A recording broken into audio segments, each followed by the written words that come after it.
Hi అండి. ఈరోజైతే మాకు పాలు పోసే ఆయనైతే 1 లీటర్ జున్ను పాలైతే తీసుకొచ్చాడు.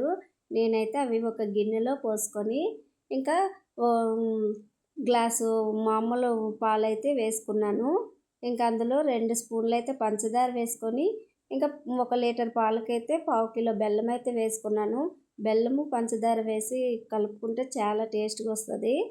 ఒకసారి అయితే ట్రై చేయండి. ఇంకా ఇదంతా మిశ్రమంతా కలుపుకోవాలి. కలుపుకొని ఉండలు లేకుండా చేసుకోవాలి. ఇందులో అయితే ఇంకా ఒక స్ట్రైనర్‌లో అయితే వడపెట్టుకున్నాను.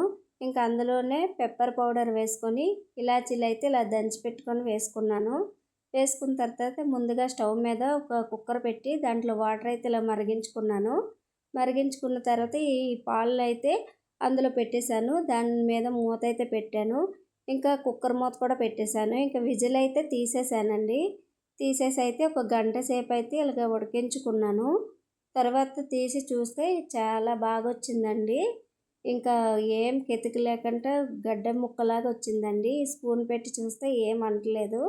ఇంకా అయిపోయిందని ఇంకా ఆపేసాను గ్యాసు. ఇది చల్లగా అయిన తర్వాత తీసి చూస్తే చూడండి ఎంత బాగొచ్చిందో, గడ్డ ముక్కలాగా వచ్చింది.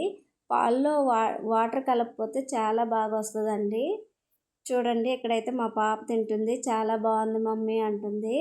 ఈ వీడియో నచ్చినట్లయితే లైక్ చేయండి, షేర్ చేయండి, సబ్స్క్రైబ్ చేసుకోండి ఫ్రెండ్స్.